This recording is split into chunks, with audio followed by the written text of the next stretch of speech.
بے شک تمام تعریفیں اللہ تعالیٰ کے لیے ہیں. ہم اسی کی حمد و ثنا بیان کرتے ہیں, اسی سے مدد طلب کرتے ہیں, اور ہم اپنے نفسوں کی شرارتوں اور اپنے برے اعمال سے اللہ تعالیٰ کی پناہ چاہتے ہیں. اللہ تعالیٰ جسے راہ دکھائے اسے کوئی گمراہ نہیں کر سکتا, اور جسے گمراہ کر دے اسے کوئی راہ نہیں دکھا سکتا. اور میں اس بات کی گواہی دیتا ہوں کہ اللہ تعالیٰ کے علاوہ کوئی معبود برحق نہیں, وہ تنہا ہے, اس کا کوئی شریک نہیں. اور میں اس بات کی گواہی دیتا ہوں کہ محمد صلی اللہ علیہ وسلم اللہ کے بندے اور رسول ہیں.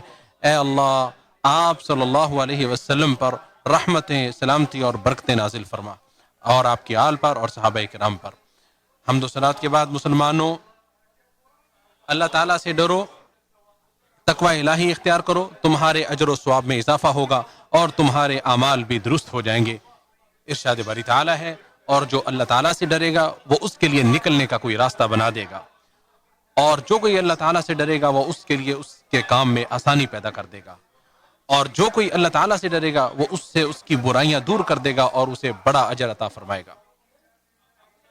ضروری ہے کہ ہم اللہ سبحانہ و تعالیٰ کی کتاب اور رسول اللہ صلی اللہ علیہ وسلم کی سنت پر غور و خوض کر کے ان سے ہدایت اور فوز و فلاح کے اسباب اخذ کریں, نیز انہی کی روشنی میں صلاح و درستی, سعادت مندی اور عزت و وقار کے وسائل کو بروئے کار لائیں.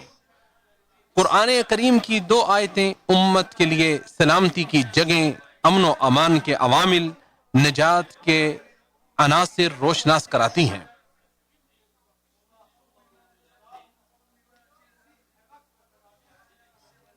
اور جب ہم مکمل شعور و آگہی اور گہری نظر سے ان آیات کے معنی و مفہوم کا احاطہ کر لیں گے تو یہ آیات ہمیں ہلاکت و تباہی اور بدبختی سے بچنے کے اسباب کی نشاندہی کریں گی. جیسا کہ ارشاد باری تعالیٰ ہے, بے شک اللہ تعالیٰ نہیں بدلتا جو کسی قوم میں ہے, یہاں تک کہ وہ اسے بدلیں جو ان کے دلوں میں ہے. اور دوسری آیت یہ اس لیے کہ بے شک اللہ تعالیٰ کبھی وہ نعمت بدلنے والا نہیں جو اس نے کسی قوم پر کی ہو, یہاں تک کہ وہ بدل دیں جو ان کے دلوں میں ہے. پوری انسانیت کے لیے اللہ تعالیٰ کی سنتوں میں سے یہ ایک عمومی سنت چلی آ رہی ہے, اور امت اسلامیہ ان امتوں میں سے ایک ہے جو کتاب اللہ اور سنت رسول اللہ کی ہدایات کے مطابق اس سنت الہی کے تابع اور کاربند ہے. اس امت کی صلاح و درستی, فوز و فلاح, عزت و وقار اور سیادت و قیادت دین الہی کو مضبوطی سے تھامنے اور شریعت ربانیہ کو پختگی سے پکڑنے کے ساتھ مربوط ہے.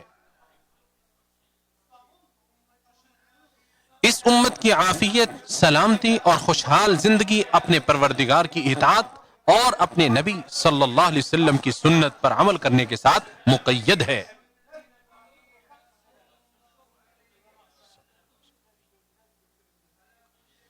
لہذا نفوس کی سنجیدگی کے ساتھ طہارت اور مدبرانہ اصلاح ضروری ہے تاکہ سوچ و فکر کی تصحیح اور اخلاق کی درستی اسلام کے ان اوامر کی روشنی میں ہو سکے جن میں نفوس اور عقلوں کے تزکیہ و طہارت, خالق و مخلوق دونوں کے ساتھ حسن اخلاق اور اچھا رویہ اپنانے کی تاکید کی گئی ہے. اسلام نے اپنے جملہ اہداف و مقاصد اور مصادر میں بنی نوع انسان کے لیے ہدف متعین کر دیا ہے تاکہ وہ اپنے خالق کی مکمل جامع عبادت انجام دے سکے, اپنی زندگی کو ہر نیک اور نفع بخش کام کے ساتھ معمور کر سکے. اور اسی لیے صحابہ کرام کے نفوس میں ایسی چیز پیدا ہو گئی جس نے انہیں سب سے بہترین آئیڈیل بنا دیا. وہ بندوں کی عبادت سے نکل کر بندوں کے پروردگار کے عبادت گزار بن گئے, دنیا کی تنگیوں سے نکل کر دنیا و آخرت کی وسعتوں کے وارث بن گئے, برے اخلاق اور غلط عقائد و نظریات چھوڑ کر سب سے بہتر, افضل, اکمل اعتقادات کے حامل بن گئے.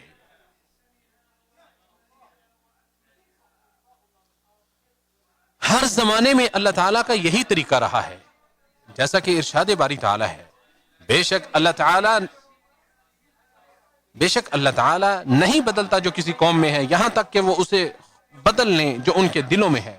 اس آیت کی تفسیر میں ابن جریر فرماتے ہیں کہ اللہ تعالیٰ کسی قوم کا امن و عافیت اور نعمت و برکت کو زائل کر کے اس وقت تک انہیں ہلاک و برباد نہیں کرتا جب تک کہ وہ ایک دوسرے پر ظلم و جور اور زیادتی کر کے اپنے آپ کو خود نہ بدل لے، تو اس صورت میں پھر ان پر اللہ تعالیٰ اپنا عذاب نازل کر دیتا ہے اور ان کی حالت کو بدل دیتا ہے۔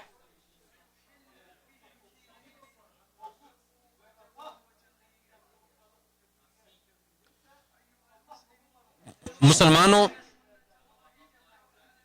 کمال علم اور عدل و حکمت پر مبنی سنت الہی چلی آ رہی ہے کہ وہ کسی قوم کو ایک حالت سے دوسری حالت میں انہی کے کسی قصور کی بدولت اور انہی کے اعمال کی وجہ سے بدلتا ہے۔ اگر لوگ نیکی، خیر خواہی، خیر و بلائی اور خوشحالی میں رہتے ہیں پھر اپنے آپ کو وہ بدل لیتے ہیں تو اللہ تعالیٰ ان کی حالت کو مختلف قسم کی حسی اور معنوی سزاؤں، مصیبتوں اور سختیوں میں تبدیل کر دیتا ہے، بدل دیتا ہے۔ اور کبھی کبھی انہیں مہلت اور ڈھیل دے دیتا ہے تاکہ وہ واپس آ جائیں، توبہ کر لیں، اور کبھی آخرت کے لیے ان کے عذاب کو مؤخر کر دیتا ہے تاکہ انہیں دنیا سے بھی زیادہ سخت عذاب میں مبتلا کرے۔ اسی طرح کبھی وہ سختیوں، مصیبتوں اور آزمائشوں میں مبتلا ہوتے ہیں، پھر توبہ کر لیتے ہیں اور اللہ کی طرف رجوع کر لیتے ہیں تو اللہ تعالیٰ ان کی حالت بدل کر انہیں بے شمار پے در پے نعمتوں سے نواز دیتا ہے اور ان پر طرح طرح کے احسانات فرماتا ہے، جیسا کہ ارشاد باری تعالیٰ ہے، اور اگر بستیوں والے ایمان لے آتے اور تقوی کی راہ اختیار کرتے تو ہم آسمان و زمین کی برکتیں ان پر کھول دیتے۔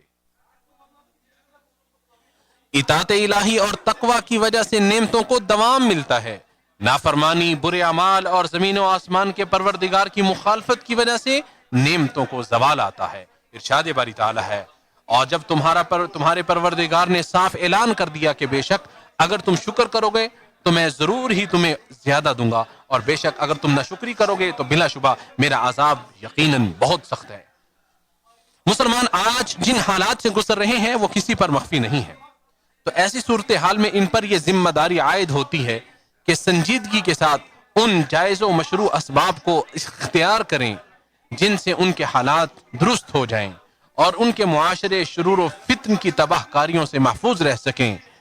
اور ان اسباب میں سے یہ ہے کہ صفوں کو متحد کرنے، تفرقہ بازی، بغض و عداوت سے اجتناب، فتنہ انگیزی سے گریز اور مسلمانوں کے درمیان دشمنی پیدا کرنے سے اعراض و اجتناب کے لیے مخلصانہ جد و جہد کرنی چاہیے، اور ایسی چیز کی حرص کرنی چاہیے جو ان کے درمیان قربت پیدا کرے، دوری پیدا نہ کرے، وحدت و الفت پیدا کرے اور پھوٹ پیدا نہ کرے، جیسا کہ ارشاد باری تعالیٰ ہے، اور اللہ تعالیٰ کی رسی کو مضبوطی سے تھام لو، تفرقہ پیدا نہ کرو، تفرقے میں نہ پڑو۔ جو شخص اللہ تعالیٰ کے احکام کی پابندی کرے گا اور اس کی شریعت پر عمل کرے گا اللہ تعالیٰ اس کی حفاظت کرے گا، اسے سعادت مندی اور کامیابی سے سرفراز کرے گا اور اس کی حالت کو بہتر کر دے گا، جیسا کہ ارشاد باری تعالیٰ ہے، یقیناً ایمان والوں نے فلاح حاصل کر لی۔ اور مزید ارشاد فرمایا، بے شک اللہ تعالیٰ ایمان والوں کا دفاع کرتا رہتا ہے، اور مزید فرمایا، جو لوگ ایمان لائے پھر اپنے ایمان کو ظلم یعنی شرک سے آلودہ نہیں کیا انہی کے لیے امن و سلامتی ہے اور یہی لوگ راہ راست پر ہیں۔ نبی کریم صلی اللہ علیہ وسلم نے ارشاد فرمایا، تم اللہ تعالیٰ کے احکامات کی حفاظت کرو، وہ تمہاری حفاظت کرے گا۔ امت مسلمہ پر یہ فرض ہے، یہ ذمہ داری عائد ہوتی ہے کہ ہر شخص اپنی طاقت اور صلاحیتوں کے مطابق تمام دنیاوی اسباب بروئے کار لائے جو بھی اللہ تعالیٰ نے انہیں عطا کیے ہیں، تاکہ اللہ تعالیٰ کے حکم سے اپنے امن و امان اور معاشروں کی سلامتی کی حفاظت کر سکیں، جیسا کہ اللہ تعالیٰ کا یہ فرمان ہے کہ تم ان کے مقابلے کے لیے اپنی طاقت بھر قوت کی تیاری کرو۔ مسلمانوں کے کتنے ہی دشمن ہیں جو ان کے لیے طاق لگائے بیٹھے ہیں، ان کے ملکوں کو تباہ کرنے کے درپے ہیں اور ان کے نوجوانوں کو ورگلانے میں مصروف ہیں۔ اللہ تعالیٰ کے سامنے سبھی جواب دہ ہوں گے، لہٰذا سبھی کی ذمہ داری ہے کہ وہ اس زندگی کے ہر نفع بخش شعبے میں خوشحالی اور ترقی حاصل کرنے کے لیے سخت محنت اور جد و جہد کرے.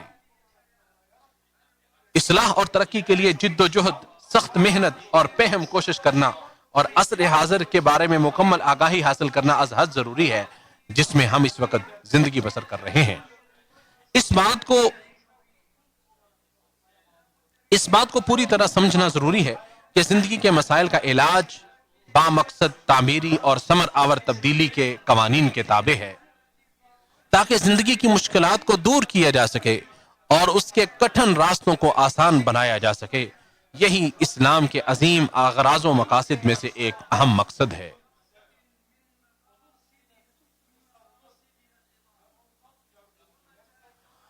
اور جب ہم اللہ تعالیٰ پر بھروسہ کریں گے، اس کی رسی کو مضبوطی سے تھام لیں گے، اسی سے مدد طلب کریں گے اور زندگی کی تعمیر کے لیے مخلص اور سچے ثابت ہوں گے، اس کے مطابق جو اصلاح کر لے گا، فساد نہیں پھیلائے گا، نیک بخت اسے بنائے گا، بدحال نہیں بنائے گا، تعمیر کرے گا، تخریب کاری نہیں کرے گا، تو اللہ تعالیٰ صحیح کاموں کی توفیق عطا فرما دے گا، اعمال کو درست کر دے گا، راستوں کو روشن کر دے گا اور بندوں کی ہر اس عمل صالح میں مدد فرمائے گا جس سے انہیں دنیا اور آخرت میں فائدہ ہوگا.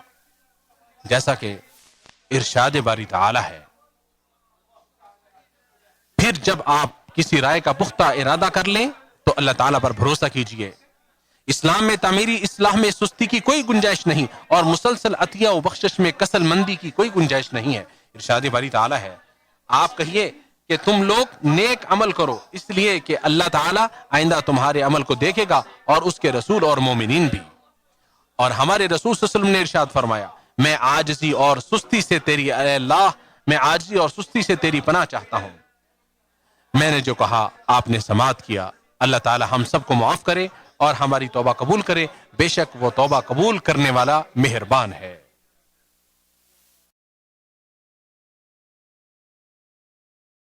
تمام تعریفیں اللہ تعالیٰ کے لیے ہیں جو نیکوکاروں کا مددگار ہے، اور میں گواہی دیتا ہوں کہ اللہ تعالیٰ کے سوا کوئی معبود برحق نہیں، وہ تنہا ہے، اس کا کوئی شریک نہیں، وہ تمام جہانوں کا معبود ہے.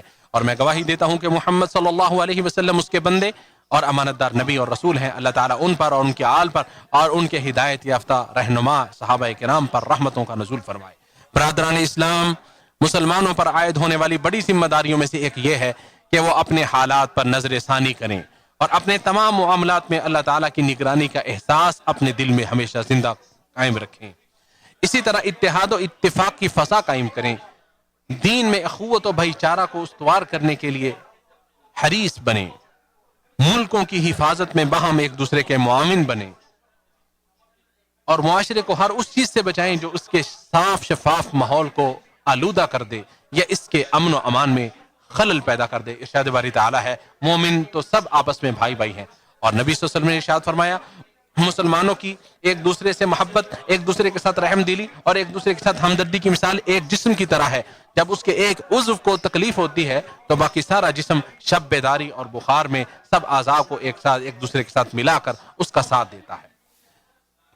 اسلام میں سب سے بڑا جرم مسلمانوں کی جان، مال، عزت و جائیداد،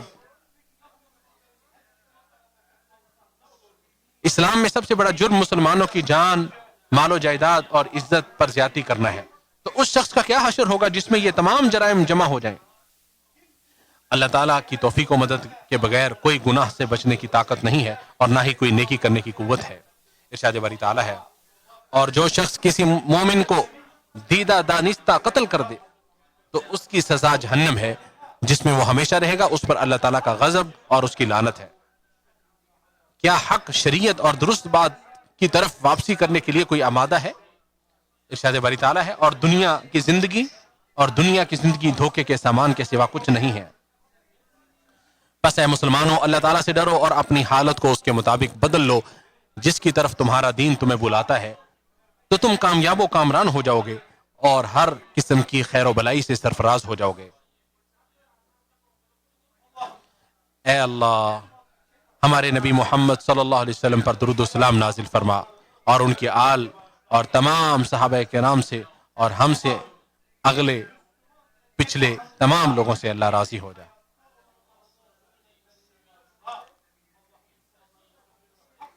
اے اللہ تمام زندہ و فوت شدگان مسلمانوں کی مغفرت فرما۔ اے اللہ مسلمانوں کو حق پر اکٹھا کر دے، خیر و بلائی پر ان کی صفوں کو متحد کر دے، ان پر بھلائیوں خوشیوں اور نیکیوں کی برسات کر دے، اور ان سے مشکلات مصیبتیں اور برائیوں کو دور کر دے۔ اے اللہ ہمارے حکمرانوں اور ولی عہد کو ہر خیر کی توفیق عطا فرما، اور تو ان کا مددگار اور رہنما بن جا، اور مسلمانوں کے تمام حکمرانوں کو ان کے معاشرے کے لیے خیر و بلائی کی توفیق عطا فرما۔ اے ہمیشہ زندہ رہنے والی ذات اور کائنات کی ہر چیز کو قائم رکھنے والی ذات، اے اللہ مسلمانوں سے برائیوں اور فتنوں کو دور فرما۔ اے قوت والی اور مضبوط ذات، اے اللہ ہمارے بیماروں کو شفا عطا فرما۔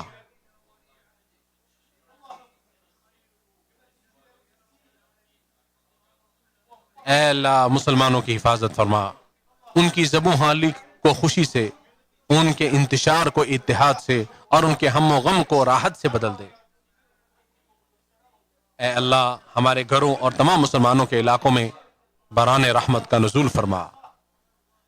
اے اللہ باران رحمت کا نزول فرما، ابر رحمت نازل فرما۔ اے اللہ تو وسیع و عریض فضل والا ہے، تیرا فضل بہت وسیع ہے۔ اے اللہ نفع مند باران رحمت کا نزول فرما، اے اللہ نفع بخش بارش نازل فرما۔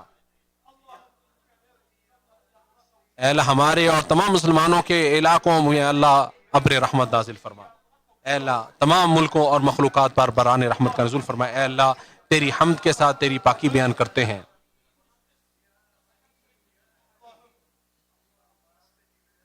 اے اللہ ہماری دعا قبول فرما، اے اللہ ہماری دعا قبول فرما۔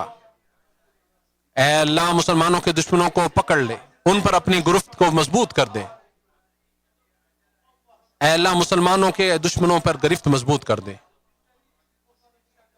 اے اللہ ان کی شرارتوں سے اور ان کے مکر و فریب سے مسلمانوں کو محفوظ فرما۔